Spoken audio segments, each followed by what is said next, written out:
Hello and welcome to Raj academy. और आज इस वीडियो में हम लोग देखेंगे बीपीएससी जो 17th बीपीएससी के लिए स्पेशल हिस्ट्री जो देख रहे हैं, जो कि आता है प्रिपरेशन आईएएस की तरफ से, और इसमें हम लोग मॉडर्न हिस्ट्री देख रहे हैं। ओके, तो चलिए हम आगे डिस्कस करते हैं। हम आपको बताना ये चाहते हैं कि हम लोग यहाँ पे 2 क्लास कर चुके हैं। 2 क्लास में हमने एक क्लास में ये तो पूरा टॉपिक को हमने कंप्लीट कर दिया, यूरोपीय कंपनियों का आगमन, भारत का गवर्नर जनरल और 1757 से 1856 के बीच के जो विद्रोह हुए थे, इससे संबंधित हम लोग कंप्लीट किए थे। बाकी जो हम लोग सेकेंड क्लास में 1857 के महान विद्रोह, भारत में सामाजिक एवं धार्मिक सुधार आंदोलन और भारत में श्रम संघ आंदोलन से संबंधित 35 क्वेश्चन किए थे। टोटल 76 क्वेश्चन था, तो वीडियो काफी लंबा जाता है, इसलिए हम लोग 35 क्वेश्चन कंप्लीट किए थे। ठीक है, तो चलिए आज का जो बाकी का इसका जो 35 बाकी का इसका जो अप्रॉक्स 41 क्वेश्चन है, उसको हम लोग कंप्लीट करते हैं। ठीक है, तो चलिए वहां पे पहुंचते हैं।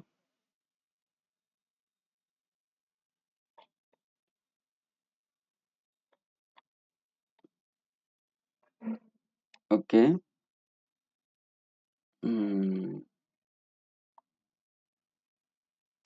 34-35 नंबर क्वेश्चन यहाँ पे आ गया।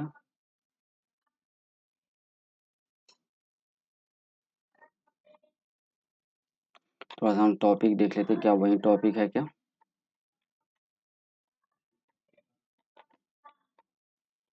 बिल्कुल, यहाँ पे 1857 के विद्रोह, भारत सामाजिक श्रम आंदोलन, तो इसका हम लोग क्वेश्चन नंबर 36 यहाँ से करने जा रहे हैं। Okay, question number 32 and the question number 36 यहाँ पे है। ठीक है, चलिए तो यहाँ से हम लोग शुरू करते हैं क्वेश्चन नंबर 36 से।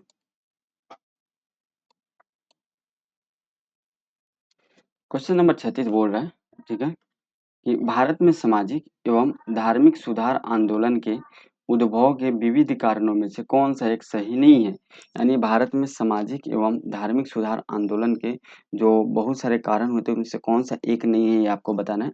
तो मुगल साम्राज्य के पतन के बाद भारत की राजनीतिक एकता में जो है वह कमी आई, ये यहाँ पे कारण नहीं है। ठीक है, सामाजिक और धार्मिक सुधार आंदोलन में एक कारण नहीं है। देन ऑप्शन ए यहाँ पे राइट आंसर हो जाएगा। बाकी 36 का डिटेल हम लोग देख लेते हैं यहाँ पे।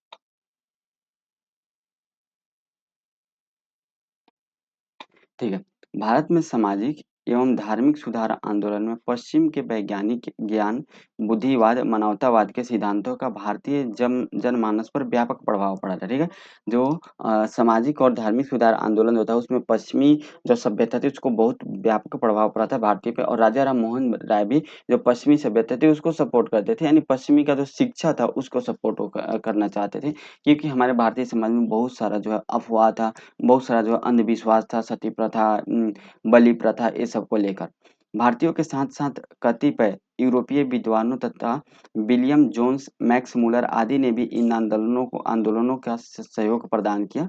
इसके साथ अंग्रेजी भाषा की शिक्षा का भी महत्वपूर्ण योगदान रहा, और इसके साथ साथ आर्थिक विपन्नता के साथ ही सामाजिक कुरीतियां, अंधविश्वास, भेदभाव आदि भी सामाजिक एवं धार्मिक सुधार आंदोलन के मुख्य कारण रहे थे। हमने यहाँ पे डिस्कस किया अंधविश्वास, भेदभाव, ठीक है, कुछ कुरीतियां थी, ये जो है वह मुख्य कारण था जो हमारे देश में सामाजिक और आर्थिक सुधार आंदोलन देखने को मिले थे। 37 नंबर क्वेश्चन देख लेते हैं यहाँ पे। पूरा निम्नलिखित संस्थाओं एवं उनके संस्थापकों का कौन सा जोड़ा सही सुमेलित नहीं है। ठीक है, यहाँ पे निम्नलिखित संस्थाओं एवं उसके संस्थापकों का कौन सा जोड़ा सही सुमेलित नहीं है, ये आपको बताना है। ठीक है, जैसे बोल रहे हैं यहाँ पे ब्राह्म समाज जो है वह राजा राम मोहन राय के द्वारा इसका किया गया था स्थापना, तो ये बिल्कुल सही है। आदि ब्रह्म समाज की स्थापना देवेंद्र नाथ टैगोर के द्वारा किया गया था, ये भी सही है। ठीक है, उसके बाद यहाँ पे बंगला ब्रह्म समाज की स्थापना, जो बंगला ब्रह्म समाज का स्थापना है वह केशव चंद्र सेन के द्वारा नहीं किया गया था, तो यहाँ पे गलत है। केशव चंद्र सेन के द्वारा भारतीय ब्रह्म समाज और साधारण ब्रह्म समाज की स्थापना किया गया था। बाकी साधारण ब्रह्म समाज यहाँ पे केशव चंद्र सेन, तो ऑप्शन सी राइट आंसर रहेगा, ये सुमिलित नहीं है। नीचे इसका डिटेल देख लेते हैं। ब्रह्म समाज की स्थापना राजा राम मोहन राय किए थे। आदि ब्रह्म समाज की स्थापना देवेंद्र नाथ टैगोर किए थे। भारतीय ब्रह्म समाज की स्थापना केशव चंद्र सेन किए थे, और साधारण ब्रह्म समाज की स्थापना भी केशव चंद्र सेन के द्वारा किया गया था। देवेंद्र नाथ टैगोर 1842 में ब्रह्म समाज में सम्मिलित हुए थे। ओके। और केशव चंद्र सेन 1858 में ब्रह्म समाज में शामिल हुए थे। ठीक है, तो देवेंद्र नाथ टैगोर ये और केशव चंद्र सेन ये दोनों वही ब्रह्म समाज के मेंबर है जिसका स्थापना राजा राम मोहन राय के द्वारा किया गया था। 1833 ईस्वी में ब्रिस्टल यानी इंग्लैंड में राजा राम मोहन राय की मृत्यु हो गई थी। ठीक है, अकबर द्वितीय जो राजा राम मोहन राय जो थे वो अकबर द्वितीय जो था, तो अकबर द्वितीय के जो पेंशन बढ़ाने को लेकर इंग्लैंड गए थे वहां पे अपील करने के लिए, वहीं पे इनकी मृत्यु हो गई थी। नेक्स्ट देख लेते हैं, निम्नलिखित में से कौन सा प्रार्थना समाज से संबंधित है। प्रार्थना समाज से इसमें से कौन सा संबंधित है आपको बताना है। आत्माराम पांडुरंग ने कलकत्ता में इस संगठन की स्थापना की थी। बिल्कुल सही बात है, प्रार्थना समाज की स्थापना किसने किया था, आत्माराम पांडुरंग के द्वारा किया गया था।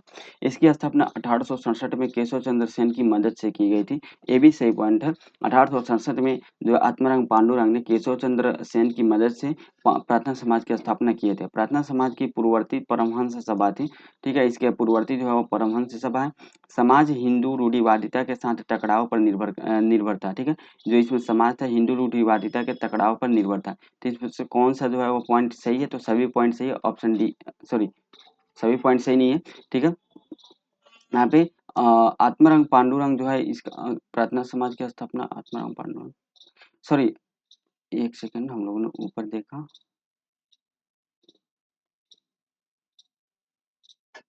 यहाँ पे बोल रहा है कौन सा पॉइंट सही है, लेकिन प्रार्थना समाज की स्थापना तो आत्माराम पांडुरंग के द्वारा ही किया गया था।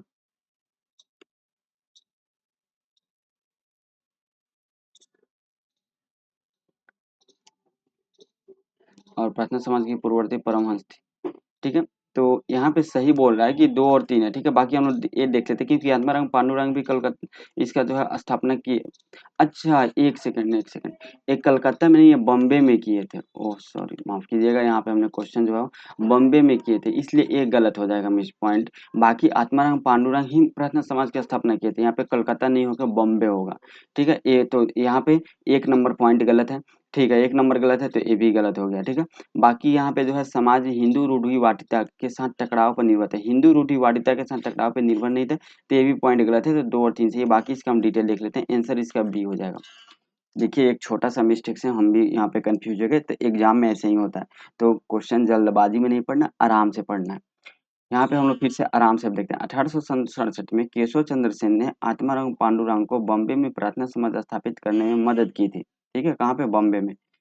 प्रार्थना समाज की पूर्ववर्ती परमहंस सभा था जो उदार विचारों को फैलाने और जाति और सांप्रदायिक बाधाओं को तोड़ने के लिए प्रोत्साहित करने के लिए एक गुप्त समाज की तरह था। ठीक है, महादेव गोविंद रानडे जो थे वह 1870 में समाज में शामिल हुए और समाज द्वारा किया गया अधिकांश काम और लोकप्रियता उनके प्रयासों के कारण थी। यानी जो प्रार्थना समाज था इससे महादेव गोविंद रानडे जब शामिल हुए थे, इन्होंने बहुत ज़्यादा उस प्रयास करके और समाज को आगे बढ़ाया और समाज के में बहुत सारा कार्य भी किए। उनके प्रयासों से समाज को अखिल भारतीय स्वरूप प्राप्त हुआ। समाज के अन्य नेता आरजी भंडारकर और एनजी चंद्रावकर थे। तो सबसे पहले पूछेगा प्रार्थना समाज से कौन कौन संबंधित है, तो आत्माराम पांडुरंग थे और केशव चंद्र सेन भी थे। ठीक है, केशव चंद्र सेन महादेव गोविंद रानडे से संबंधित थे, आरजी भंडारकर और एनजी चंद्रावकर भी इससे संबंधित है। प्रार्थना समाज जो प्रार्थना सभा है वो महाराष्ट्र के भक्ति पंथ से बहुत जुड़ी हुई थी। समाज शिक्षा और अनुनयन के पर निर्भर था, न ही हिंदू रूढ़िवादिता के साथ टकराव था। ठीक है, ये जो सभा था ये समाज और शिक्षा के अनुनय पर निर्भर था, हिंदू रूढ़िवादिता पे नहीं था। हिंदू रूढ़िवादिता का मतलब क्या, रूढ़िवाद का मतलब ये हुआ कि 100% उसी पे मतलब अंधभक्त जिसको आप बोलते हैं ना, अंधभक्त, तो वही हो गया एक तरीके से रूढ़िवाद। मतलब अगर आप हिंदू रूढ़िवाद है तो आप हिंदू के अलावा किसी धर्म पे आप उसका सम्मान नहीं करेंगे, उसके धर्म हिंदू के धर्म के अलावा कोई और धर्म के लोग हैं तो उनसे आप बिल्कुल देखना नहीं चाहेंगे, उससे नफरत करेंगे। मतलब पूरा, जैसे मुस्लिम धर्म को लेकर अगर बात करते हैं, यहाँ पे जो गोरी थे, मोहम्मद गोरी लोग जो था, ठीक है, हाँ, बाबर था, ये लोग रूढ़िवाद टाइप के लोग थे कि हमको बस ये चाहिए, मुस्लिम के अलावा कोई धर्म को हम नहीं मानेंगे, कोई धर्म के लोगों को सम्मान नहीं करेंगे, मुस्लिम धर्म के अलावा बाकी जितने भी धर्म के लोग हैं वो सब बेकार है, उनको मार काट देंगे। ये जो टाइप का जो कंसेप्ट, जैसे औरंगजेब था वो भी रूढ़िवाद आ जाएगा। अकबर रूढ़िवाद में नहीं माने जाते हैं क्योंकि अकबर जो है सब धर्म को सम्मान मानते थे, इसलिए जो है वो औरंगजेब, गौरी, ठीक है, गजनवी, ये लोग जो हुए, ये लोग जो थे यह रूढ़िवादी के अंतर्गत आते थे, तो मुस्लिम रूढ़िवाद हुए। वैसे ही हिंदू रूढ़िवाद से संबंधित यहाँ पर क्वेश्चन पूछा जा रहा है, तो ऐसा बिल्कुल नहीं था। ठीक है, हिंदू शासकों में आपको कोई रूढ़िवाद देखने को नहीं मिलेगा। चलिए नेक्स्ट हम लोग देख लेते हैं। 39 नंबर क्वेश्चन बोल रहा है एमजी रनाडे के बारे में निम्नलिखित कथनों पर विचार करें। एमजी रनाडे के बारे में निम्नलिखित कथनों पर आपको क्या करना है, विचार करना है और बताना है कौन सा यहाँ पे सही है। ठीक है, वह प्रार्थना समाज के संस्थापक थे। ठीक है, कौन एमजी रनाडे जो थे वह प्रार्थना समाज के संस्थापक थे। ठीक है, और ये तो सही है, प्रार्थना समाज के संस्थापक थे एमजी रनाडे। और वॉइस ऑफ इंडिया नामक समाचार पत्र के संपादक थे। नहीं, ये बिल्कुल गलत है। ठीक है, उन्होंने कांग्रेस नेता गोपाल कृष्ण गोखले को प्रभावित किया था। ठीक है, तो ये तो सही है। ठीक है, उन्होंने भारतीय अर्थशास्त्र के बारे में किताबें लिखी और दादा भाई नौरोजी के ड्रेन थ्योरी में विश्वास रखते थे। ये भी सही है, तो 1 3 4 पॉइंट सही है, देन ऑप्शन बी यहाँ पे राइट आंसर हो जाएगा। बाकी यहाँ पे वॉइस ऑफ जो यहाँ पे है, वॉइस ऑफ इंडिया के समाचार पत्र के संपादक कौन है, तो जो वॉइस ऑफ इंडिया समाचार पत्र के संपादक कौन है, यहाँ पे हम लोग डिटेल में देख लेते हैं, दिया होगा। ठीक है, एमजी रनाडे प्रार्थना समाज के संस्थापक सदस्य थे और प्रचलित सामाजिक जो है बुराइयों के उन्मूलन में वकालत करते थे। ठीक है, दूसरा कथन यह है कि यह कथन दादा भाई नौरोजी जो थे वो दादा भाई नौरोजी वॉइस ऑफ इंडिया नामक समाचार पत्र के संपादक थे। ठीक है, वो जो थे वो एमजी रानाडे नहीं थे। तीसरा कथन यह है कि उन्होंने कई कांग्रेस नेताओं को प्रभावित किया, जिनमें से सबसे प्रमुख गोपाल कृष्ण गोखले थे और उन्होंने भारतीय अर्थशास्त्र के बारे में किताबें लिखी और दादा भाई नौरोजी के ड्रोन थ्योरी में भी विश्वास रखते थे। तो ये पॉइंट यहाँ पे सही है। चलिए 40 नंबर क्वेश्चन देख लेते हैं। आर्य समाज आरंभ से ही उग्रवादी संप्रदाय था। इसका मुख्य स्रोत तीव्र राष्ट्रीयता था। ठीक है, यह कथन किस प्रसिद्ध इतिहासकार का, यह कथन डॉक्टर आरसी मजूमदार का। ऑप्शन ए राइट आंसर हो जाएगा। किसके बारे में, आर्य समाज के बारे में बोले। आर्य समाज के संबंध में उपरोक्त कथन प्रसिद्ध इतिहासकार डॉक्टर आरसी मजूमदार ने कहा। आर्य समाज की प्रेरणा स्वामी दयानंद सरस्वती ने ही सर्वप्रथम स्वराज शब्द का प्रयोग दिया था एवं स्वदेशी वस्तुओं का प्रयोग तथा विदेशी वस्तुओं का बहिष्कार करना सिखाया था। आर्य समाज के संस्थापक किसे माने थे, स्वामी दयानंद सरस्वती को। स्वराज शब्द का सर्वप्रथम उपयोग किसने किए थे, दयानंद सरस्वती के द्वारा किया गया था। आर्य समाज ने सन 1886 ईस्वी में लाहौर में दयानंद एंग्लो वैदिक स्कूल की स्थापना की थी, जिसको हम लोग आजकल डीएवी के नाम से जानते हैं और इसमें बहुत लोग जो होंगे वो डीएवी से पढ़े भी होंगे। तो दयानंद एंग्लो वैदिक स्कूल की स्थापना 1886 ईस्वी में की गई थी। आर्य समाज के द्वारा किया गया था 1886 ईस्वी में, याद रखिएगा। यानी कांग्रेस की स्थापना के जस्ट एक साल बाद 1902 ईस्वी में श्रद्धानंद जी ने हरिद्वार के पास कांगड़ी में गुरुकुल विश्वविद्यालय की स्थापना किए थे। आर्य समाज की स्थापना 1875 ईस्वी में बंबई में स्वामी दयानंद सरस्वती ने किया था। इनके बचपन का नाम मूलशंकर था। एक क्वेश्चन आता है कि दयानंद सरस्वती के बचपन का नाम क्या था, मूलशंकर था। और इन्होंने वेदों की ओर लौटो का नारा दिया था दयानंद सरस्वती ने। इन्होंने हिंदू धर्म से इस्लाम धर्म में परिवर्तित हुए। ठीक है, और हिंदुओं को वापस हिंदू धर्म में लाने के लिए सूधी आंदोलन चलाया था। ठीक है, हिंदू से इस्लाम धर्म में परिवर्तित हुए। ठीक है, और जो है वह हिंदुओं को वापस हिंदू धर्म में लाने के लिए सूधी आंदोलन चलाया था। ठीक है, ये आप याद रखिएगा। बहुत सारे जो हिंदू मुस्लिम इस्लाम धर्म में हो गए थे सम्मिलित, तो उनको वापस हिंदू धर्म में लाने के लिए सूधी आंदोलन चलाया गया था दयानंद सरस्वती के द्वारा। 41 नंबर क्वेश्चन देख लेते हैं। निम्नलिखित में से कौन सा कथन 19वीं शताब्दी के अंत में अस्तित्व में आए आर्य समाज के विषय में सही है। ठीक है, आर्य समाज के विषय में इसमें से जो है कौन सा कथन सही है जो 19वीं शताब्दी के अंत में इसका प्रमाण देखने को मिलता है। यहाँ पे देख लेते हैं और इधर कुछ दिया तो है इसके बारे में, इधर और कूट दिया हुआ है, तो हम लोग पहले उधर पढ़ेंगे और फिर इधर जाके देखेंगे। ठीक है, बोल रहा है व्यापारिक जातियों के बीच इसका बहुत मजबूत आधार था। व्यापारिक जातियों के बीच इसका बहुत मजबूत आधार था। ये तो पॉइंट सही है, क्योंकि जो ये जो थे आर्य समाज जो थे या व्यापारिक जातियों के बीच जो है इनका मजबूत आधार था, क्योंकि इसमें ना बहुत जो है वो सारी चीज इजीली हो जाता था। जैसे आप यहाँ पे देखेंगे तो आप देखेंगे जो जो है वो अंतिम संस्कार होता है 12 दिन पे होता है हिंदू धर्म में, लेकिन आर्य समाज में 3 दिन में ही हो जाता है। तो बहुत सारा चीज है ना, बहुत सारा चीज इजी हो जाता है। इसमें बहुत ज्यादा अंधविश्वास आपको देखने को नहीं मिलेगा। ठीक है, इसने शुद्धि अथवा सामूहिक शुद्धिकरण की शुरुआत की थी। ये बिल्कुल सही बात है। जो जो हिंदू धर्म से इस्लाम धर्म में परिवर्तित हो गए थे, उनको फिर से हिंदू धर्म में वापस लाने के लिए शुद्धि आंदोलन चलाए गए थे दयानंद सरस्वती के द्वारा और आर्य समाज के सदस्यों के द्वारा। आर्य समाज में मध्यम वर्गीय का नेतृत्व हंसराज और लाला लाजपत राय ने किया और उन्होंने दयानंद एंग्लो महाविद्यालय की एक श्रृंखला स्थापित की थी। ये भी पॉइंट सही है। अभी हम लोग देखें 1886 में दयानंद एंग्लो विश्वविद्यालय या दयानंद एंग्लो स्कूल का भी स्थापना करने का श्रेय आर्य समाज को दिया जाता है। यहाँ पे 1 2 3 पॉइंट से चौथा नंबर पॉइंट हम लोग देख लेते हैं। ब्राह्मण समाज की तुलना आर्य समाज के सदस्य कम थे। ऐसा नहीं है, आर्य समाज के सदस्य ज़्यादा है ब्रह्म समाज की तुलना में, ठीक है? आर्य समाज के सदस्य आज भी आपको देखने को मिलेंगे, बहुत सारे आस-पास बहुत सारे आर्य समाज के लोग आपको देखने को मिलेंगे आज के समय में भी। तो यहाँ पे 4 पॉइंट उतना सूटेबल नहीं है, उतना सही नहीं है, 1, 2, 3 बिल्कुल सही है, ऑप्शन बी राइट आंसर हो जाएगा। नेक्स्ट हम लोग देख लेते हैं 1875 में दयानंद सरस्वती ने बंबई में आर्य समाज की स्थापना तो किए थे, बिल्कुल सही बात है। 1877 में इसका मुख्यालय लाहौर में स्थापित किए थे। दयानंद सरस्वती ने वेदों की ओर लौटो का नारा देते हुए वेदों को भारत का आधार स्तंभ बताया था। आर्य समाज ने छुआछूत, जाति भेदभाव, बाल विवाह का विरोध किया था। कुछ शर्तों के साथ विधवा पुनर्विवाह की अनुमति व अंतरजातीय विवाह का समर्थन किया था। यहाँ पे देख सकते हैं अंतरजातीय विवाह का समर्थन किया था आर्य समाज ने, ये पॉइंट याद रखिएगा। आर्य समाज द्वारा सूदी आंदोलन चलाया गया था। स्वदेशी और हिंदी का समर्थन करने वाला यह प्रथम संगठन था। इसका मानना था कि भारत भारतीयों के लिए है। दयानंद सरस्वती ने गौ-रक्षा आंदोलन चलाया था। गौ-रक्षा आंदोलन किसके द्वारा चलाया गया था? दयानंद सरस्वती के द्वारा चलाया गया था, जिससे गायों की रक्षा की जा सके। दयानंद सरस्वती ने सर्वप्रथम स्वराज शब्द का प्रयोग किया था। इन्होंने सहयोगी लाला हंसराज ने 1886 में दयानंद एंग्लो स्कूल तथा स्वामी श्रद्धानंद ने 1902 में हरिद्वार के निकट कांगड़ी में जो है वह इन्होंने गुरुकुल का स्थापना किए थे। ठीक है, नेक्स्ट हम देख लेते हैं 42 नंबर क्वेश्चन देख लेते हैं। बोल रहा है ब्रिटिश भारत में आर्य समाज के सामाजिक आधार के संबंध में निम्नलिखित में से कौन सा कथन सही है?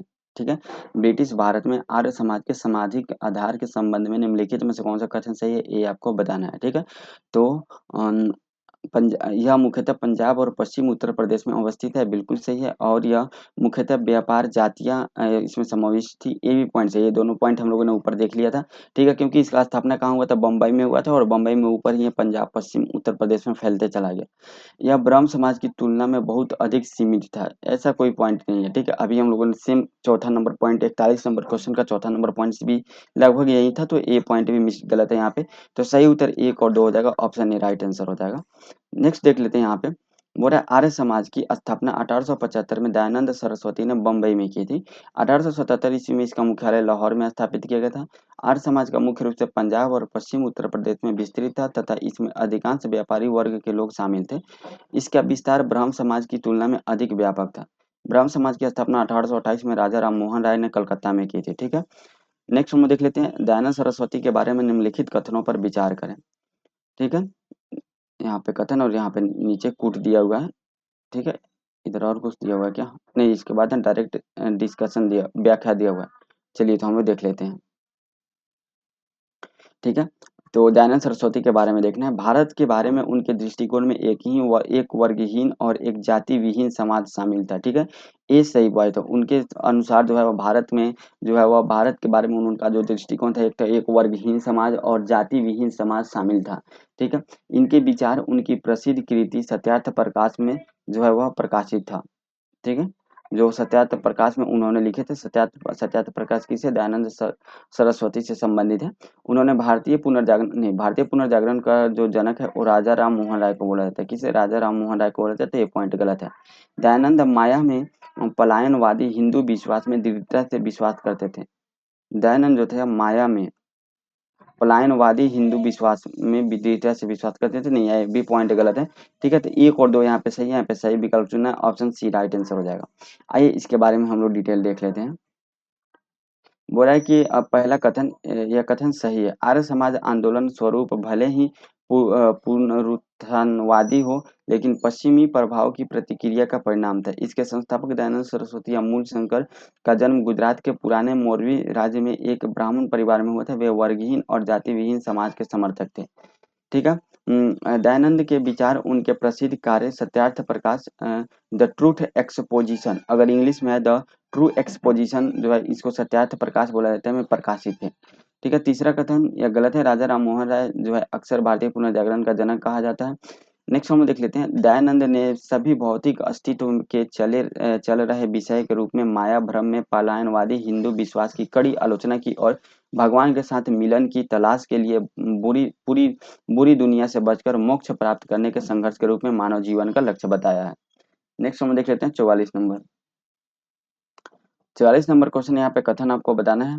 ठीक है, कथन दिया हुआ और इस यहाँ पे सही उत्तर आपको बताना है। 1 और 2 में कौन सा सही है? रामकृष्ण मिशन शिक्षा, स्वास्थ्य देखभाल, आपदाओं के समय राहत जैसे सामाजिक कार्यों में सक्रिय रूप से शामिल था। रामकृष्ण मिशन ने परमानंद प्रथाओं के माध्यम से भगवान के साथ आध्यात्मिक मिलन पर जोर दिया है। रामकृष्ण मिशन की स्थापना की थी। रामकृष्ण ने बंगाल विभाजन का भी विरोध किया था। यहाँ पे कौन सा पॉइंट सही है ये आपको बताना है। हमने यहाँ पे रामकृष्ण मिशन जो है शिक्षा, स्वास्थ्य, देखभाल, आपदाओं के समय राहत जैसे सामाजिक कार्यों में सक्रिय रूप से शामिल थे। ये बिल्कुल सही बात है। रामकृष्ण मिशन जो है वो, और रामकृष्ण ने परमानंद प्रथाओं के माध्यम से भगवान के साथ आध्यात्मिक मिलन पर जोर दिया था। ये भी पॉइंट यहाँ पे सही है। रामकृष्ण मिशन बिल्कुल नहीं, जो है वह स्वामी विवेकानंद के द्वारा, किसके द्वारा, विवेकानंद के द्वारा रामकृष्ण मिशन की स्थापना किया गया था। रामकृष्ण बंगाल ऐसा बिल्कुल ये नहीं था। ठीक है, तो ऑप्शन बी यहाँ पे राइट आंसर हो जाएगा। चलिए नेक्स्ट देख लेते हैं। रामकृष्ण जो खुद को धार्मिक गतिविधियों तक की सीमित नहीं रखता था, बल्कि शिक्षा, स्वास्थ्य, देखभाल और आपदाओं के समय राहत और सामाजिक कार्यों के सक्रिय रूप में शामिल था। ठीक है, ये जो थे कोलकाता के पास दक्षिणेश्वर के साथ साधारण पुजारी रामकृष्ण ने भजन गाने जैसी परमानंद प्रथाओं के माध्यम से भगवान के साथ आध्यात्मिक मिलन पर जोर दिया। वे पवित्र देवी काली माँ के प्रबल उपासक थे। उन्होंने घोषणा की कि दिव्य माँ की अभिव्यक्ति अनंत थी। उनके उनके विचार में सभी धर्मों में सार्वभौमिक तत्व शामिल है, जिनका यदि अभ्यास किया जाए तो मोक्ष की प्राप्ति होगी। उन्होंने कहा जीव की ही शिव है, सभी जीवित प्राणी भगवान है, मनुष्य की सेवा को ईश्वर के समान मानना चाहिए था। ये पॉइंट इन्होंने बोले थे। ठीक है, तीसरा कथन यहाँ पे गलत बताया था कि 1886 में इनकी मृत्यु के बाद इनके शिष्यों ने खुद को एक धार्मिक समुदाय के रूप में संगठित किया और उनके जीवन के शिक्षण को भारत और विदेशों में प्रचारित करने का कार्य किया। इस कार्य के पीछे मुख्य व्यक्ति विवेकानंद थे। ठीक है, तो इनका जो मृत्यु हो गया था यहाँ पे जो है वह 1886 में इनका मृत्यु हो गया था। ठीक है, कब, 1886 में इनका मृत्यु हो गया था। उसके बहुत दिन बाद जब विवेकानंद यूएस से जो शिकागो में मेटर हुआ था, उनका मेटर मतलब जो भाषण दिए थे, ठीक है, तो उसके बाद वापस है, तब जाकर यह स्थापना हुआ था। ईसाई मिशनरियों की संगठनात्मक संरचना का अनुसरण करते हुए विवेकानंद ने रामकृष्ण मिशन की स्थापना की थी, जो खुद को धार्मिक गतिविधियों तक सीमित नहीं रखा।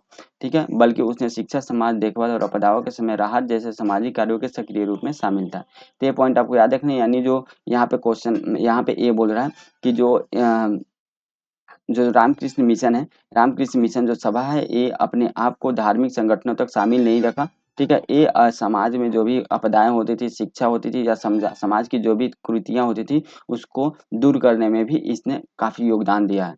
बंगाल विभाजन 1905 में हुआ था, इसलिए कथन गलत है। नेक्स्ट हम देख लेते हैं 45 नंबर क्वेश्चन। थियोसॉफिकल आंदोलन से संबंधित निम्नलिखित कथनों पर कौन सा कथन सत्य नहीं है? कौन सा कथन सत्य नहीं थियोसॉफिकल आंदोलन के बारे में? ठीक है, 1882 में थियोसॉफिकल सोसाइटी का मुख्यालय अड्यार नामक स्थान पर स्थापित किया गया था। 1882 में थियोसॉफिकल सोसाइटी का मुख्यालय कहाँ स्थापित किया गया था? अड्यार नामक स्थान पर स्थापित किया गया था।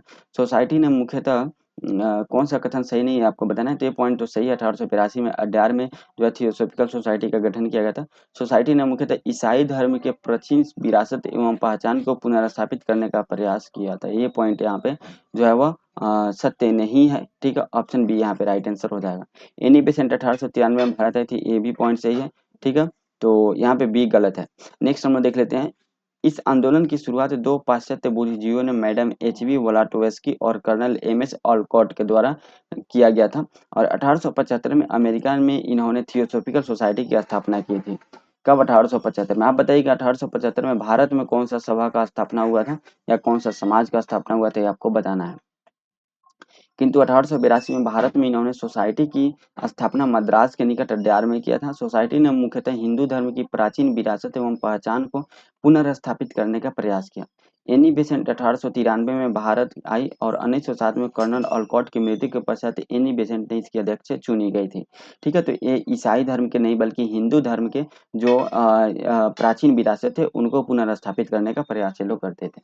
नेक्स्ट पॉइंट हम लोग देख लेते हैं 46 नंबर क्वेश्चन। यंग बंगाल आंदोलन के संबंध में निम्न कथनों पर विचार करें एवं असत्य कथन की पहचान करें। किसका बात किया जा रहा है? यंग बंगाल आंदोलन की यहाँ पे बात किया जा रहा है। ठीक है, 19वीं शताब्दी के तीसरे और चौथे दशक में बंगाल की बुद्धिजीवियों में एक उग्रवादी प्रवृत्ति का जन्म हुआ। ठीक है, यहाँ पे क्या बोल रहे हैं, थोड़ा क्वेश्चन को छोटा कर ले कि आपको ना सभी ऑप्शन अच्छे से दिखाई दे। 19वीं सदी के तीसरे और चौथे दशक में बंगाल के बुद्धिजीवियों में एक उग्रवादी प्रवृत्ति का जन्म, जिसे यंग बंगाल आंदोलन के नाम से जाना जाता है। ये बिल्कुल पॉइंट सही है, ठीक है। यंग बंगाल आंदोलन के नाम से इसे जाना जाता है, और ये जो है वह उग्रवादी प्रवृत्ति के जो है वह भावना, उग्रवादी प्रवृत्ति की भावना इनके अंदर थी, ताकि हम लोग मार काट करके भी हम लोग अंग्रेजों को भगा सकते हैं। इस आंदोलन के प्रवर्तक Henry William Derozio Hindu college of प्राध्यापक के पद पर कार्यरत थे, ठीक है। इन्होंने आध्यात्मिक उन्नति एवं समाज सुधार के लिए एकेडमिक एसोसिएशन और society for the acquisition of general knowledge जैसे संगठनों का स्थापना की थी, ठीक है। तो ए बी पॉइंट चाहिए, ए बी पॉइंट चाहिए, ए बी सी तीनों सही है, ठीक है। लेकिन यहाँ पे बोल रहा है असत्य कथन, तो कट्टर हिंदुओं का सहयोग करने के कारण 1831 में उन्हें हिंदू कॉलेज से निकाल दिया गया था। ऐसा बिल्कुल नहीं है, तो then option D right answer हो जाएगा। बाकी इसका हम लोग व्याख्या देख लेते हैं, यहाँ पे आपको सब चीज पता चल जाएगा।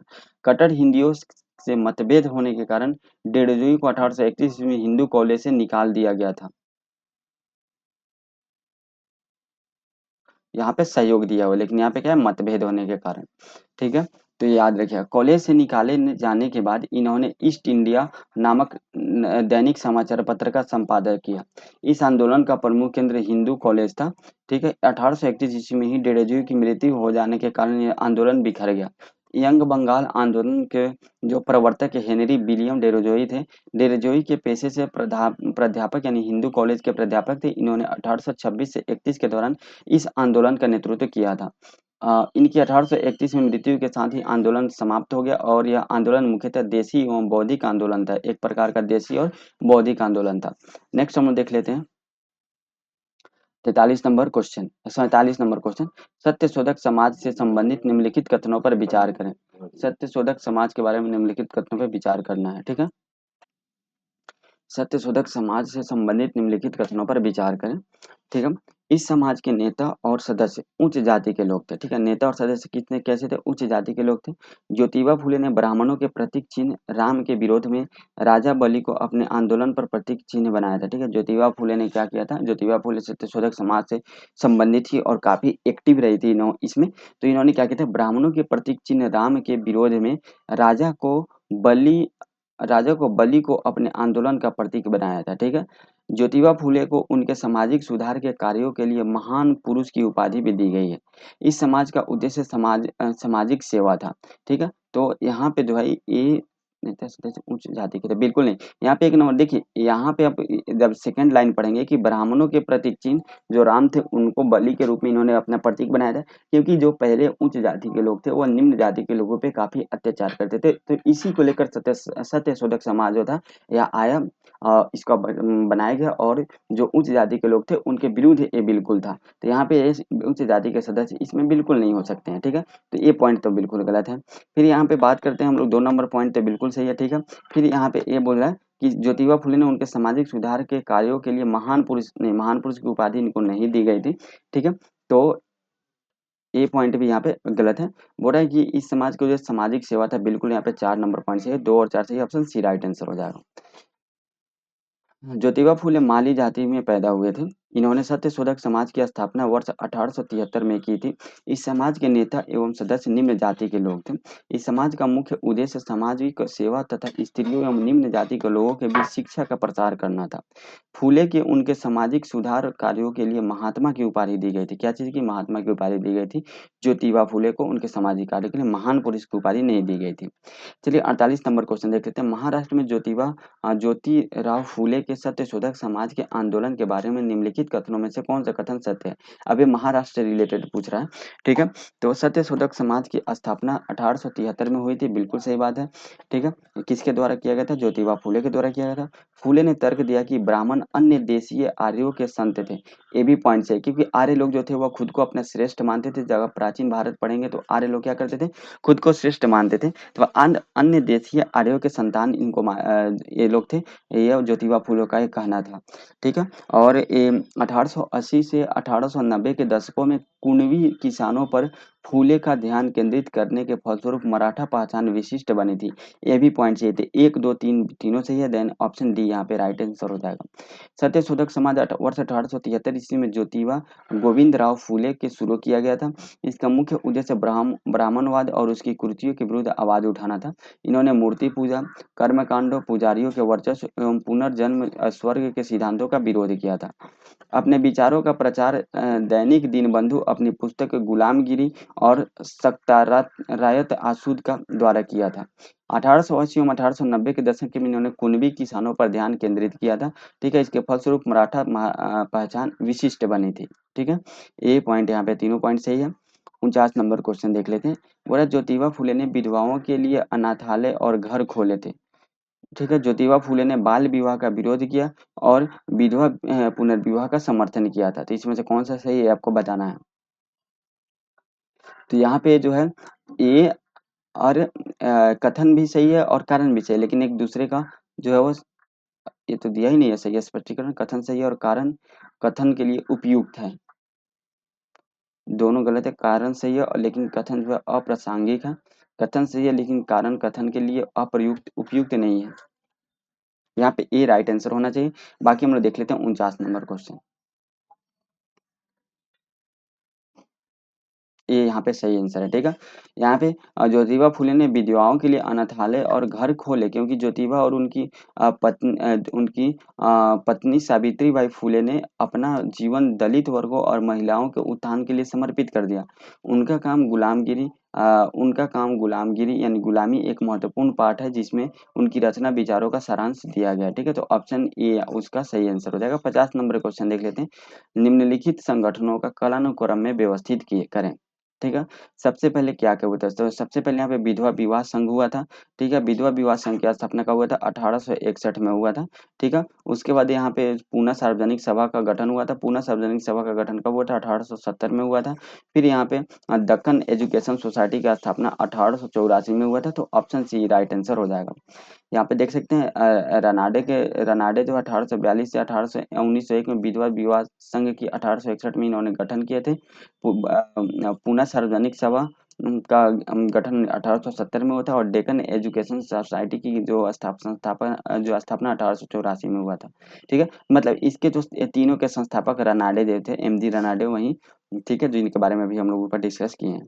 चलिए 51 नंबर क्वेश्चन देख लेते हैं। बोल रहा है कथन ए सैयद अहमद खान ने अलीगढ़ में एक आधुनिक स्कूल की स्थापना की जो मोहम्मदन एंग्लो ओरिएंटल कॉलेज के रूप में विकसित हुआ था। ए पॉइंट बिल्कुल सही है। ठीक है, उसके बाद वह मुसलमानों के बीच अंग्रेजी शिक्षा को बढ़ावा देना चाहता था। ठीक है, तो ये बिल्कुल सही बात है क्योंकि मुसलमानों के बीच जो है वह उर्दू वगैरह का तो था ही कंसेप्ट, लेकिन ये चाहते थे कि जो पश्चिमी शिक्षा है उसको लेकर भी मुस्लिम काफ़ी एक्टिव हो जाने और दुनिया में क्या चल रहा है इसके बारे में जाने। तो अंग्रेजी शिक्षा को बढ़ावा देने के लिए जो मोहम्मद सैयद अहमद खान जो थे इन्होंने मोहम्मदन एंग्लो ओरिएंटल कॉलेज की स्थापना अलीगढ़ में किए थे ताकि जो मुस्लिमों के बीच जो है अंग्रेजी शिक्षा का प्रसार हो सके। तो ए सही है और आर ए का सही व्याख्या ऑप्शन ये राइट आंसर हो जाएगा। 1886 में सर सैयद अहमद खान ने भारतीय मुसलमानों के बीच उदार विचारों को फैलाने के लिए एक सामान्य मंच के रूप में Muhammadan Anglo oriental educational conference की स्थापना की थी। उन्होंने धार्मिक कानून के अंध पालन को अस्वीकार कर दिया और समय के नए रुझानों के अनुरूप तर्क के आलोक में कुरान की पुनर्व्याख्या के लिए कहा था। उन्होंने भारतीय इस्लाम के उदार बनाने का प्रयास किया और इसे नए विचारों और नई व्याख्याओं के लिए उत्तरदायी बनाया था। इस मिशन में उन्हें रूढ़िवादी धर्मशास्त्रियों के जोरदार हमलों का सामना करना पड़ा था। ठीक है, तो ये आपको याद रखना है। 52 नंबर क्वेश्चन देख लेते हैं। आत्मसम्मान आंदोलन के संबंध में निम्नलिखित कथनों पर विचार करें। यहाँ पे देख लेते हैं और इसका ऑप्शन दिया हुआ है और कथन दिया हुआ है। तो यहाँ पे और इसका कथन दिया हुआ है। ठीक है, तो इधर हम लोग पहले एक दो कथन पढ़ेंगे फिर आएंगे इधर। क्या बोल रहा है कि आत्मसम्मान आंदोलन के संबंध में निम्न कथनों पर विचार करें। इस आंदोलन की शुरुआत तमिलनाडु में 1920 के दशक में ईवी रामास्वामी नायकर एवं बालाजी नायडू ने की थी। ये पॉइंट बिल्कुल सही है। जो 1920 में तमिलनाडु में, कब तमिलनाडु में 1920 में किसके द्वारा, ईवी रामास्वामी नायकर और बालाजी नायडू के द्वारा आत्मसम्मान आंदोलन की शुरुआत की गई थी। इसने समाज में ब्राह्मणों की सर्वोच्चता को चुनौती दी। तथा लोगों ने ब्राह्मणवाद का विरोध किया था। ये बिल्कुल उसी कंसेप्ट पे था जो ज्योतिबा फूले का सत्यशोधक समाज था उस पे, और विरोध करने के लिए आगे आने का आह्वान किया था। ठीक है, यानी जो ब्राह्मण लोग थे उसका विरोध किया था, और ब्राह्मणों के विरोध, ब्राह्मणवाद के विरोध में लोगों आगे आने के लिए इन्होंने आह्वान किया था कि आप आगे आइए और ब्राह्मणवाद का जो विरोध है उसको, जो है ब्राह्मणवाद जो है उसको खत्म कीजिए। तो ये 2 नंबर पॉइंट भी यहाँ पे सही है। बाकी हम लोग तीसरा नंबर पॉइंट देख लेते हैं। इस आंदोलन के बिना ब्राह्मणों की मदद के विवाह संपन्न कराने की वकालत की गई तथा बलपूर्वक निम्न जातियों को मंदिरों में प्रवेश कराने का प्रयास किया गया। ये भी पॉइंट यहाँ पे सही है। ठीक है, यहाँ तीसरा नंबर भी पॉइंट सही है। तो यहाँ पे सत्य कथन बताना है तो 1, 2, 3 तीनों से, ये ऑप्शन डी राइट आंसर हो जाएगा। आत्मसम्मान आंदोलन के संबंध में उपरोक्त तीनों कथन सत्य है। आत्मसम्मान आंदोलन की प्रेरणा ईवी रामास्वामी नायकर ने अपने विचारों का प्रचार करने के लिए एक तमिल पत्रिका कूदी अरासू का संपादन किया था। कूदी अरासू किस आंदोलन से संबंधित है? आत्मसम्मान आंदोलन से संबंधित है, और आत्मसम्मान आंदोलन जो है वह ईवी रामास्वामी नायकर ने के विचारों और के का प्रसार के लिए किया गया था। 53 नंबर क्वेश्चन देख लेते हैं। 53 नंबर क्वेश्चन बोल रहा है कि महार आंदोलन के संबंध में निम्न कथनों पर विचार करें। ठीक है, महार आंदोलन 19वीं शताब्दी के अंत में महाराष्ट्र की महार जाति ने स्वयं को गोपाल बाबा बालंकर के नेतृत्व में संगठित किया एवं स्वयं को क्षत्रिय घोषित किया। ये पॉइंट बिल्कुल सही है। ठीक है, यहाँ पे महाराष्ट्र के जो महार जाति है उनके द्वारा महार आंदोलन शुरू किया गया था, और इन्होंने जो स्वयं को गोपाल बाबा बालंकर के नेतृत्व में, किसके? गोपाल बाबा बालंकर के नेतृत्व में जो है वह क्षत्रिय घोषित कर दिया महार जाति को लोगों ने। ये पॉइंट बिल्कुल सही है। 1929 ईस्वी में महार आंदोलन का नेतृत्व डॉक्टर भीमराव अंबेडकर ने किया था। ये भी पॉइंट बिल्कुल सही है। 1929 ईस्वी में महार आंदोलन का नेतृत्व किसके द्वारा किया गया था? भीमराव अंबेडकर के द्वारा किया गया था। इस आंदोलन का मुख्य उद्देश्य सार्वजनिक कुओं से पानी लेना और मंदिरों में प्रवेश करना था। इसका मुख्य उद्देश्य क्या था? तो सार्वजनिक कुओं से पानी लेना और मंदिरों से मंदिरों से में प्रवेश करना इसका मुख्य उद्देश्य था। तो ऑप्शन ये भी सही है। तो हम लोगों ने 3 जो है सभा या आंदोलन देखे, एक सत्यशोधक समाज देखें, ठीक है, एक आत्मसम्मान आंदोलन देखे और एक महार आंदोलन देखे। ये तीनों आंदोलन का मुख्य उद्देश्य क्या था? तो जो उच्च वर्ग के लोग हैं, उच्च जाति के लोग हैं, उनका विरोध करना, ब्राह्मणवाद का विरोध करना, और निम्न जाति के लोगों के बीच जो है वह शिक्षा का प्रसार करना, कुएं के पानी, और समाज में एक उनको वैल्यू दिलाना, और समाज में जो है उनको ऊंचे लेवल पे दर्जा देना, इसका मुख्य उद्देश्य था। तो तीनों का एक रिलेशन आए तो इससे रिलेटेड क्वेश्चन घुमा के पूछ सकता है। ठीक है, तो यहाँ पे ऑप्शन डी राइट आंसर होगा। 1, 2, 3 तीनों सही है। उपरोक्त सभी कथन महार आंदोलन के संबंध में सत्य है। डॉक्टर भीमराव अंबेडकर ने महार वतन की समाप्ति और विधान परिषदों में दायित्वों के प्रतिनिधित्व की मांग की थी, यानी महार वतन की समाप्ति, ठीक है, और जो है विधान परिषद में दायित्वों के प्रतिनिधित्व की मांग की थी। इस आंदोलन ने 1927 ईस्वी में मनु स्मृति जलाई जाने लगी, जिससे हिंदू धर्म में अलगाव पैदा हो गया। ठीक है, तो ये 1927 में किस आंदोलन के तहत मनु स्मृति को जलाया गया था? तो मनु स्मृति को जलाया गया था किस आंदोलन के तहत? महार आंदोलन के तहत 1927 में। नेक्स्ट हम देख लेते हैं। सूची 1 यहाँ पे संस्था दी है और सूची 2 उसके संस्थापक से आपको मिलान करना है। ठीक है, तो चलिए हम लोग यहाँ पे मिलान कर लेते हैं। यहाँ पे बोल रहा है कि जो depressed classes mission society of India, depressed classes mission society of India के संस्थापक कौन थे? B.R. शिंदे थे। तो ए का 2 हो जाएगा। फिर यहाँ पे पूछा हरिजन सेवक संघ की स्थापना महात्मा गांधी के द्वारा किया गया था। कब किया गया था? 1932 में किया गया था। हरिजन सेवक संघ की स्थापना महात्मा गांधी के द्वारा 1932 में। बी का 3 हो जाएगा। क्या हो जाएगा? बी का 3 हो जाएगा। All India depressed cloud association, all India depressed cloud association की स्थापना जो है वह B.R. अम्बेडकर के द्वारा किया गया था। सी का 4 हो जाएगा। प्रजा मित्र मंडली की स्थापना C.R. रेड्डी के द्वारा किया गया था। प्रजा मित्र जो है वह मंडली की स्थापना C.R. रेड्डी के द्वारा। डी का 1 हो जाएगा। 3, 4, 2, 3, 4 1 ऑप्शन ए यहाँ पे राइट आंसर हो जाएगा। बाकी 55 नंबर को यहाँ पे हम लोग देख लेते हैं। यहाँ पे इसका व्याख्या देख लेते हैं। ठीक है, यहाँ पे संस्था दिया हुआ है, इसके संस्थापक दिया हुआ है। Depressed classes mission society of India के संस्थापक B.R. शिंदे थे। हरिजन सेवक संघ की स्थापना महात्मा गांधी के द्वारा किया गया था। All India depressed class association की स्थापना B.R. अम्बेडकर के द्वारा किया था, और प्रजा मित्र मंडली की स्थापना C.R. रेड्डी के द्वारा किया गया था। नेक्स्ट पॉइंट हम लोग देख लेते हैं यहाँ पे। नेक्स्ट पॉइंट बोला सर सैयद अहमद खान के विचारों में निम्नलिखित में से किसे शामिल नहीं किया जा सकता है? किसे शामिल नहीं किया जा सकता है ये आपको बताना है। ठीक है, तो यहाँ पे देख लेते हैं हम लोग कौन सा जो शामिल नहीं है सर सैयद अहमद खान के विचारों में, कौन सा इसमें नहीं आता है। ठीक है, पीरी एवं मुरुदी प्रथा के कड़े शब्दों में निंदा की थी। पीढ़ी प्रथा और मुरुदी प्रथा का जो है वह निंदा किसने किए थे? सर सैयद अहमद ने किए थे। ये तो पॉइंट यहाँ पे सही है। उन्होंने कहा कि हिंदुओं के अधीन मुसलमानों का उत्थान कभी नहीं हो सकता है। ये भी इन्होंने कहा था, ये भी पॉइंट सही है। अंग्रेज की फूट डालो एवं राज करो की नीति का कभी भी समर्थन नहीं किया, ऐसा पॉइंट एक गलत है, ठीक है, इन्होंने इसका समर्थन किया था। उपयुक्त में से कोई नहीं था, यहाँ पे ऑप्शन सी जो है यह कथन शामिल नहीं है। ठीक है, चलिए देख लेते हैं। अलीगढ़ आंदोलन के प्रवर्तक सर सैयद अहमद खान थे। इन्होंने अपने आंदोलन के द्वारा मुस्लिम समुदाय को आधुनिक बनाने की एवं इस्लाम में व्यापक बुराइयों को दूर करने का प्रयास किया था। सर सैयद अहमद खान ने 1875 ईस्वी में अलीगढ़ में एक एंग्लो मुस्लिम कॉलेज, जिसे एंग्लो ओरिएंटल स्कूल भी कहा जाता है, की स्थापना की थी। यह स्कूल आगे चलकर 1920 में अलीगढ़ मुस्लिम विश्वविद्यालय बना। दुर्भाग्यवश मुसलमानों में शिक्षा के प्रसार एवं रोजगार के मुद्दे को लेकर वे अंग्रेजी शासन के इतने वशीभूत हो गए कि उन्होंने अंग्रेजों की फूट डालो एवं राज करो के जैसी नीति का भी समर्थन प्रारंभ कर दिया था।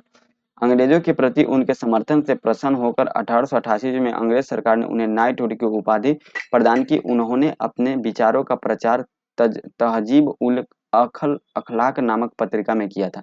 तो आप समझ सकते हैं, सर सैयद अहमद खान जो थे वो चाहते थे कि जो भी मुसलमान लोग हैं वो जो है वह मुसलमान धर्म में यानी इस्लाम धर्म में जो भी बुराइयां हैं उसको दूर किया जाए और ये लोग थोड़ा सा मॉडर्न हो, आधुनिक हो और अंग्रेजी शिक्षा की तरफ इनको प्रसार किया जाए। इसलिए 1875 में उन्होंने अलीगढ़ जो है वो अलीगढ़ में एक ओरिएंटल कॉलेज स्कूल की स्थापना किए थे, एंग्लो मुस्लिम स्कूल की स्थापना किए थे, जिसे एंग्लो ओरिएंटल स्कूल कहा जाता है। और वहीं 1920 में जाकर अलीगढ़ मुस्लिम विश्वविद्यालय बन गया था। ठीक है, ये इन्होंने जो है मुसलमानों की शिक्षा के प्रसार और रोजगार के मुद्दे के लिए इतना इन्होंने जो है वह इसमें कोशिश में लग गए, इतना इसमें मग्न हो गया कि इन्होंने क्या किया कि जो फूट डालो शासन करो का अंग्रेज का नीति था उसमें ही उसका भी इन्होंने समर्थन कर दिया, जिसके कारण 1888 में अंग्रेजों द्वारा इनको नाइटहुड की उपाधि दी गई थी। इनके द्वारा एक पत्रिका रिलीज किया जाता था, तहजीब उल अखलाक, तो इसी पत्रिका में उन्होंने ये सब किए थे। 56 नंबर क्वेश्चन देख सकते हैं। रहनुमाए रहनुमाए मजदायन सभा की स्थापना निम्न में से कौन एक शामिल नहीं थे। रहनुमाए मजदायन सभा की स्थापना में निम्न में से कौन एक शामिल नहीं थे, तो है गोपाल कृष्ण गोखले इसमें शामिल नहीं थे, ऑप्शन डी राइट आंसर हो जाएगा। गोपाल कृष्ण गोखले ने सर्वे ऑफ इंडिया सोसाइटी की स्थापना की थी। सर्वे ऑफ इंडिया सोसाइटी की स्थापना किसके द्वारा किया गया था, गोपाल कृष्ण गोखले के द्वारा किया गया था। रहनुमाए मजदायन सभा 1851 के संस्थापकों में नौरोजी फरदौन जी, दादा भाई नौरोजी एवं आर के कामा एवं एस एस बंगाली थे। ठीक है, इस संस्था ने रस्त गुफ्तार नामक पत्रिका का प्रकाशन किया था। ठीक है, चलिए आज 57 नंबर क्वेश्चन देख लेते हैं। सूची 1 और सूची 2 है, आपको इसमें मिलान करना है। ठीक है, और कौन सा आंसर सही है आपको ये आपको बताना है। ठीक है, यहाँ पे नहीं दिया हुआ। ठीक है, तो यहाँ पे डायरेक्ट व्याख्या दिया, तो हम लोग यहाँ पे देखेंगे डायरेक्ट व्याख्या इसका। चलिए तो यहाँ पे देख लेते हैं। सूची 1 सूची 2 आपको मिलान करना है। चार्ल्स वुड डिस्पैच, जो चार्ल्स वुड डिस्पैच था या लॉर्ड डलहौजी के द्वारा लाया गया था 1854 में। ठीक है, तो 1854 किस में है, 3 में है, तो ए का 3 हो जाएगा। सारदा एक्ट, सारदा एक्ट कब लाया गया था, 1929 में आया था। सारदा एक्ट कब आया था, 1929 में आया था। बी का यहाँ पे कितना में है, 1929 4 में, तो बी का 4 हो जाएगा। अखिल भारतीय महिला कांग्रेस का गठन कब किया गया था, 1940 में किया गया था। अखिल भारतीय महिला कांग्रेस का गठन 1940 में किया गया था, सी का 1 हो जाएगा। और हिंदू विधवा पुनर्विवाह अधिनियम, ये भी डलहौजी के समय आया था 1856 में, तो डी का 2 हो जाएगा। तो 3 4 1 2 ऑप्शन ए राइट आंसर हो जाएगा। नेक्स्ट हम लोग देख लेते हैं। शारदा एक्ट, शारदा एक्ट हरबिलास शारदा के अथक प्रयासों से 1929 में शारदा एक्ट पारित किया गया। इस एक्ट द्वारा 18 वर्ष से कम उम्र के लड़के एवं 14 वर्ष से कम उम्र की लड़की के विवाह को अवैध घोषित कर दिया गया था। हिंदू विधवा पुनर्विवाह अधिनियम लाया गया। यह अधिनियम 1856 में बना, जिसके अनुसार विधवा विवाह को वैध मान लिया गया और ऐसे विवाह उत्पन्न हुए बच्चे को वैध घोषित किए गए। ठीक है, चार्ल्स वुड डिस्पैच 1854 में, चार्ल्स वुड डिस्पैच में भी स्त्री शिक्षा बढ़ावा को देने का बल दिया गया था। अखिल भारतीय महिला कांग्रेस का गठन 1920 के पश्चात जागृत एवं आत्मविश्वास से स्फूर्त महिलाओं ने महिला अभियान भी प्रारंभ कर दिए। इसी क्रम में 1940 में अखिल भारतीय महिला कांग्रेस का भी गठन हुआ था।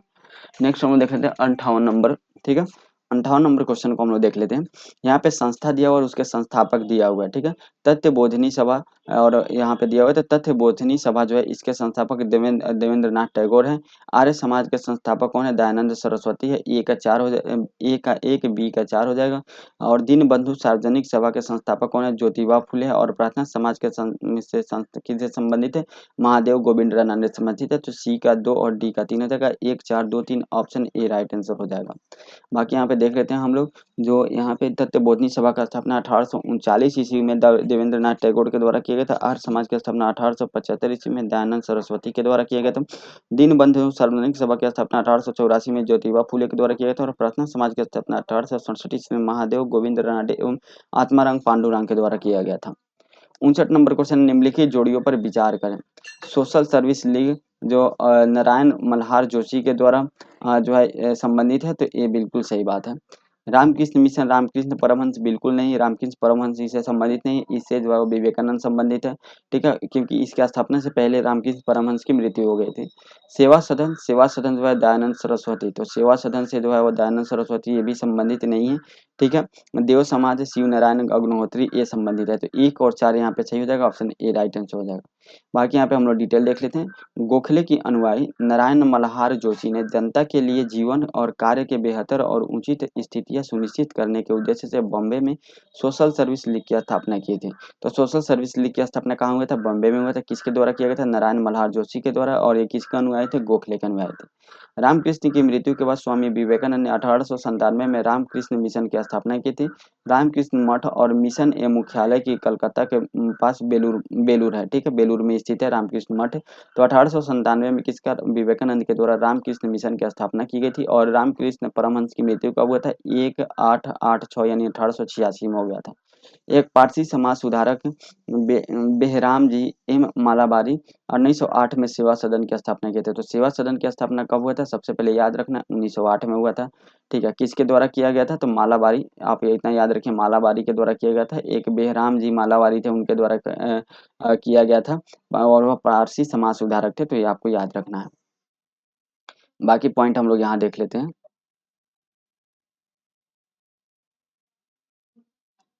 फिर यहाँ पे देव समाज की स्थापना 1887 में लाहौर में शिव नारायण अग्निहोत्री के द्वारा की गई थी, जो पहले एक ब्राह्म अनुयायी थे। देव समाज एक धार्मिक और सामाजिक सुधार आंदोलन था। 60 नंबर क्वेश्चन हम लोग देख लेते हैं। निम्नलिखित कथनों पर विचार करें। बाल शास्त्री जाम्भेकर नेटिव इम्प्रूवमेंट सोसाइटी के संस्थापक थे। किसके?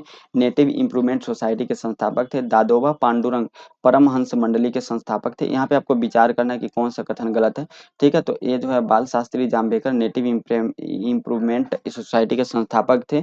दादा भाई पांडुरंग परमहंस मंडली के संस्थापक थे। और गोपाल गणेश आगरकर डेक्कन एजुकेशन सोसाइटी के संस्थापक थे। लेकिन MG MG Ranade servant of India society के संस्थापक में नहीं थे, ठीक है, ये आपको याद रखना है। तो 1, 2, 3 सही है, ऑप्शन 4 जो है यहाँ पे गलत है, then option D right answer हो जाएगा। तो एमजी रनाडे किससे संबंधित थे? तो ये जो थे प्रार्थना समाज के से संबंधित है।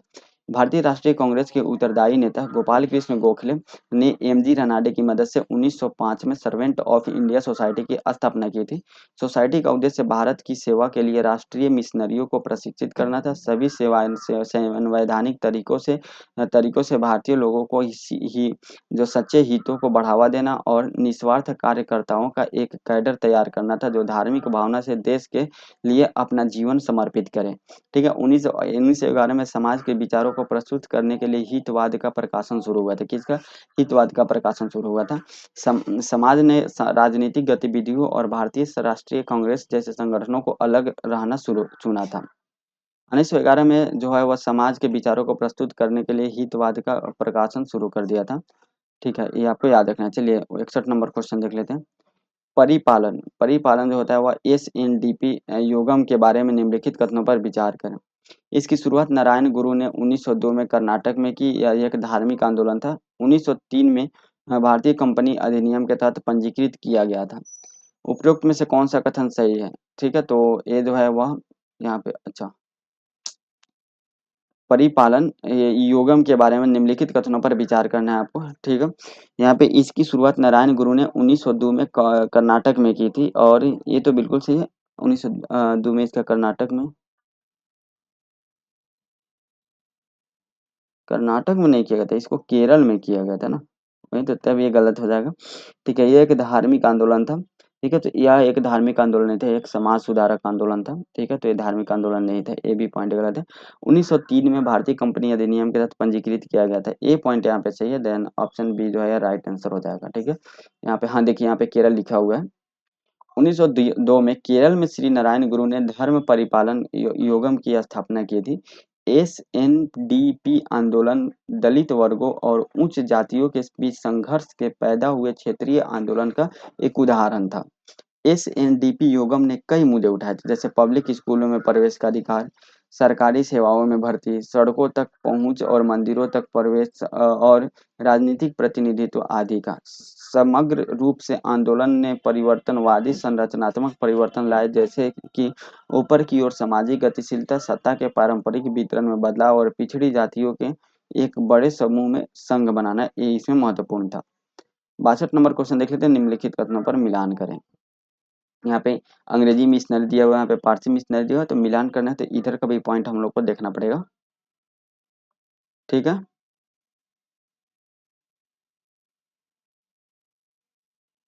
बोला अंग्रेजी मिशनरी से कौन संबंधित है, इसको ना हम लोग को छोटा ही कर लेते हैं।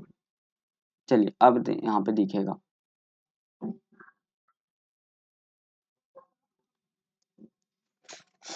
ठीक है, तो अंग्रेजी, अरे तरीके, अंग्रेजी मिशनरी से कौन संबंधित है, तो अंग्रेजी मिशनरी से जो विलियम कार्वे और जॉन थॉमस संबंधित है। अंग्रेजी मिशनरी से कौन संबंधित है, तो अंग्रेजी मिशनरी से कौन संबंधित है, विलियम कार्वे और जॉन थॉमस संबंधित है।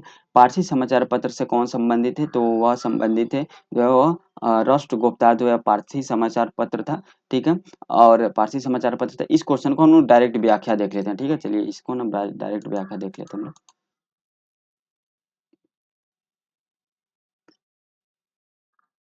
एक सेकेंड, यहाँ पे आ गया व्याख्या।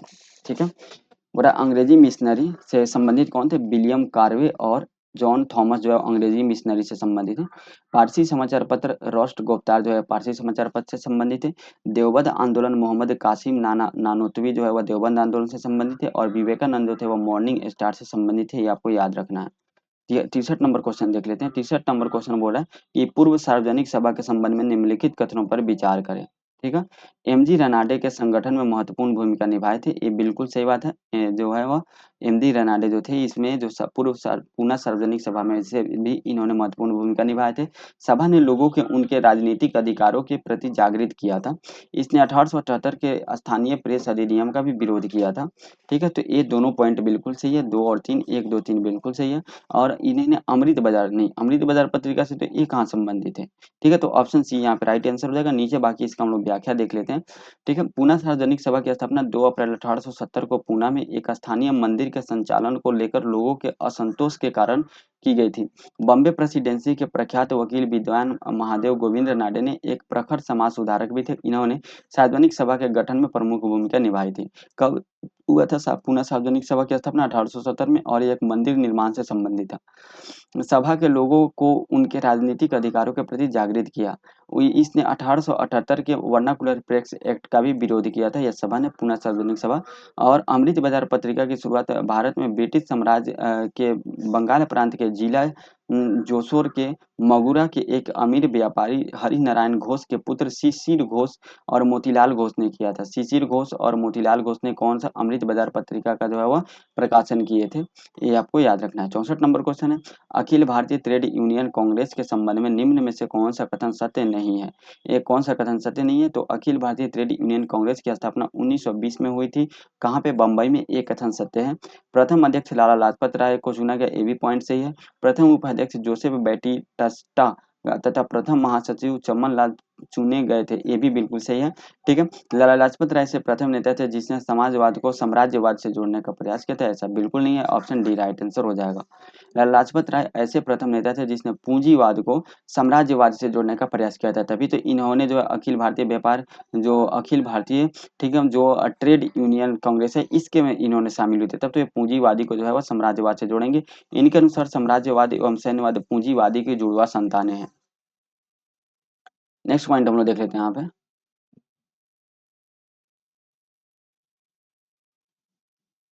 लाला लाजपत राय 1920 ईस्वी में राष्ट्रीय कांग्रेस के कल्पना में हुए विशेष अधिवेशन के अध्यक्ष थे। ठीक है, लाला लाजपत राय जो थे 1920 में राष्ट्रीय कांग्रेस के कलकत्ता में हुए विशेष अधिवेशन के अध्यक्ष भी थे। असहयोग आंदोलन के प्रस्ताव को पारित करने के लिए इस विशेष अधिवेशन को आयोजित किया गया था। वैसे 1920 में कांग्रेस अध्यक्ष सी विजया राघवा जो है चरियार थे। लाला लाजपत राय जो थे 1920 में राष्ट्रीय कांग्रेस के कलकत्ता में हुए अधिवेशन की अध्यक्षता भी किए थे।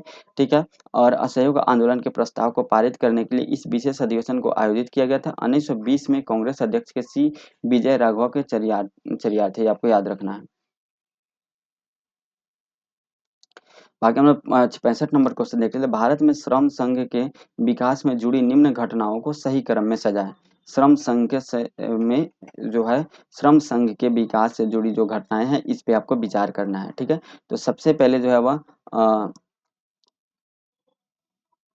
इसमें एटक की स्थापना, एटक का स्थापना कब किया गया था?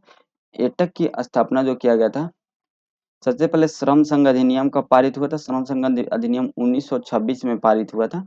भारत श्रमजीवी समाचार पत्र का प्रकाशन कब हुआ था? भारत श्रमजीवी समाचार पत्र का प्रकाशन तो 1870 में हुआ था। दीनबंधु समाचार पत्र का प्रकाशन कब हुआ था? 1880 में हुआ था। और all India trade union Congress, जिसको हम लोग एटक के नाम से जानते हैं, इसका स्थापना 1920 में हुआ था। तो 1870 सबसे पहले होगा, फिर 3 होगा, फिर 4 होगा, देन 1 होगा और 2 होगा। 3 4 1 2, 3 4 1 2 ऑप्शन सी में, ऑप्शन सी राइट आंसर हो जाएगा। चलिए इसका डिटेल हम लोगों ने देखने की जरूरत नहीं है। 66 नंबर क्वेश्चन देखते हैं। भारत में श्रम संघ आंदोलन के संबंध में निम्न कथनों पर विचार करें। भारत में राष्ट्रीय कांग्रेस ने प्रस्ताव पारित किया कर एटक की स्थापना का स्वागत किया था। ठीक है, ये बिल्कुल गलत बात है। ठीक है, क्योंकि वो अलग था, ये कांग्रेस अलग था। सीआर दास ने यह सुझाव दिया कि कांग्रेस द्वारा श्रमिकों एवं किसानों को राष्ट्रीय आंदोलन की प्रक्रिया में भागीदार बनाया था। ये भी पॉइंट है, ये बिल्कुल सही है, 2 नंबर सही है। ठीक है, और 1920 में जब एटक का स्थापना हुआ था, लाला लाजपत राय जुड़े हुए थे अध्यक्ष। हाँ, यहाँ पे जो है जब यहाँ पे ये भी पॉइंट सही है। ठीक है, ये पॉइंट इसलिए सही है क्योंकि यहाँ पे जो 1920 में जो एटक का स्थापना हुआ था, उस समय लाला लाजपत राय जो है वह कांग्रेस के अध्यक्ष के रूप में थे, और उन्होंने जो है लाला लाजपत राय जो थे वो प्रस्ताव पारित भी किए थे और इसको पास भी कराए थे। तो 1 और 2 दोनों सही है, आपको याद रखना है। यहाँ पे क्या पूछ रहा है, इनमें से कौन सा कथन असत्य है? असत्य, असत्य तो कोई नहीं है, तो इनमें से कोई नहीं आंसर हो जाएगा, ऑप्शन डी राइट आंसर हो जाएगा। विख्यात कांग्रेसी एवं स्वराज्यवादी नेता सीआर दास ने एटक के तीसरे एवं चौथे अधिवेशन की अध्यक्षता भी किए थे। सीआर दास का मानना था कि यदि कांग्रेस श्रमिकों एवं किसानों को राष्ट्रीय आंदोलन की प्रक्रिया में भागीदार नहीं बनाती है, तो ये दोनों वर्ग राष्ट्रीय आंदोलन के मुख्य धारा से अलग हो जाएंगे। ठीक, चलिए 67 नंबर क्वेश्चन देख लेते हैं। एटक के संबंध में निम्न में से असत्य कथन की पहचान करें। अपनी स्थापना के प्रारंभिक वर्षों में एटक ब्रिटेन के श्रमिक दल के सामाजिक एवं लोकतांत्रिक विचारों से प्रभावित था। ये बिल्कुल सही है। ठीक है, एटक एवं अहिंसा प्रन्यासवाद एवं वर्ग सहयोग जैसी गांधीवादी दर्शन के सिद्धांतों का भी गहरा प्रभाव था। ये भी पॉइंट सही है, एटक पे गांधीवादी का जो अहिंसा का प्रभाव जो है वह सिद्धांत है, इस पर प्रभाव था। नेहरू जी ने अहमदाबाद टेक्सटाइल लेबर एसोसिएशन की स्थापना में सहयोग दिया था, ये नहीं। ठीक है, गांधी जी ने, यहाँ पे नेहरू जी ने नहीं, यहाँ पे गांधी जी ने सहयोग दिया था, गांधी जी ने। तो सी नंबर जो है वह यहाँ पे सी नंबर जो है वह असत्य है, तो सी नंबर पॉइंट जो है यहाँ पे सही राइट आंसर हो जाएगा। अहमदाबाद टेक्सटाइल लेबर एसोसिएशन द्वारा किए गए आंदोलन के परिणाम स्वरूप अंग्रेजों को श्रमिकों को मजदूरी में 27.57% की वृद्धि हुई थी, ये भी पॉइंट यहाँ पे सही है। चलिए, गांधी जी ने अहमदाबाद टेक्सटाइल लेबर एसोसिएशन 1918 की स्थापना में महत्वपूर्ण सहयोग प्रदान किया तथा इसके साथ ही मिलकर श्रमिकों की मजदूरी में 27.5% वृद्धि के आंदोलन को समर्थन दिया था। अंततः यह आंदोलन सफल रहा तथा श्रमिकों की मजदूरी में 27.5% की वृद्धि कर दी गई थी।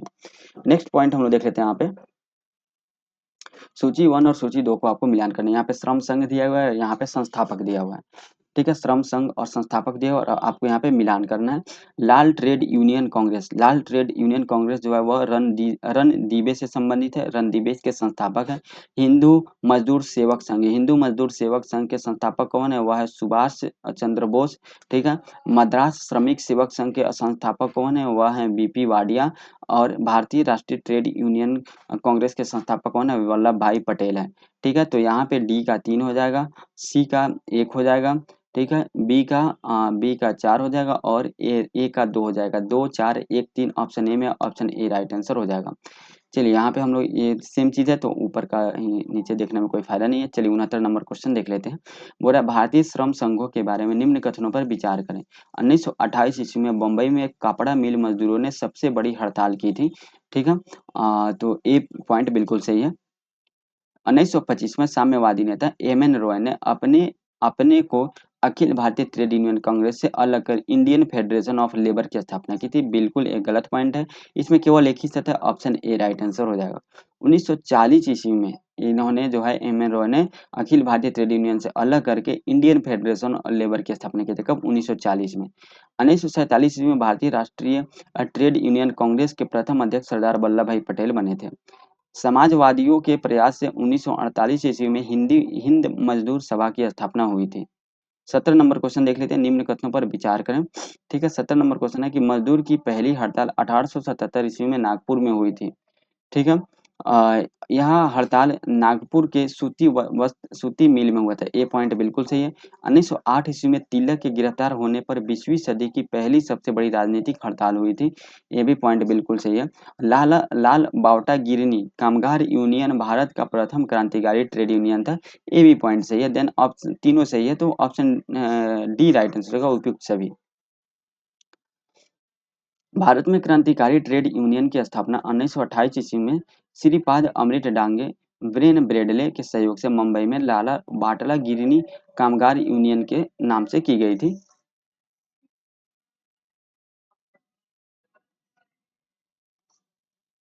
इस सभी छोटे बड़े श्रम संगठनों के श्रमिकों को अखिल भारतीय ट्रेड यूनियन कांग्रेस ने सर्वाधिक प्रभावित किया था।